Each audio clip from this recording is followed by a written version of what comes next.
और अब कुछ बात जनरल इलेक्शन के हवाले से। इलेक्शन कमीशन ने 145 सियासी जमातों और 177 उम्मीदवारों को इंतखाबी निशानात अलॉट कर दिए।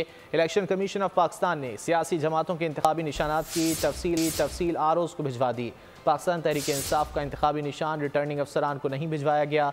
किस सियासी जमात को कौन सा इंतखाबी निशान मिला है, ये जानेंगे इस रिपोर्ट में। इंतखाबी दंगल में सियासी शनाख्त का अमल, 145 सियासी जमातों को निशान अलॉट, 177 आजाद उम्मीदवारों को भी इंतखाबी निशान अलॉट किए गए हैं। इलेक्शन कमीशन ने रिटर्निंग अफसरों को तफसीलात भेज दी। PTI के इंतखाबी निशान से मुतालिक कोई तफसील अरसाल नहीं हुई। इलेक्शन कमीशन के मुताबिक पाकिस्तान पीपल्स पार्टी पार्लियामेंटेरियन को तीर का निशान अलॉट हुआ। पाकिस्तान तहरीक इंसाफ नजरियाती को बल्लेबाज का निशान दिया गया है। पाकिस्तान मुस्लिम लीग नून को शेर का निशान मिला। पाकिस्तान तहरीक इंसाफ पार्लियामेंटेरियन को पगड़ी का निशान अलॉट हुआ। इस्तेहकाम पाकिस्तान पार्टी को उकाब का निशान दिया गया है। मुत्तहिदा कौमी मूवमेंट को पतंग और महाजिर कौमी मूवमेंट को मोमबत्ती मिली है। जमीयत उलमा इस्लाम पाकिस्तान के पास किताब का निशान बरकरार रखा गया है। जमात इस्लामी पाकिस्तान को तराजू, तहरीक लब्बैक पाकिस्तान को क्रेन दी गई है। बलूचिस्तान नेशनल अवामी पार्टी को कुल्हाड़ी, पाकिस्तान अवामी पार्टी को इंसानी आँख का निशान अलॉट किया गया है।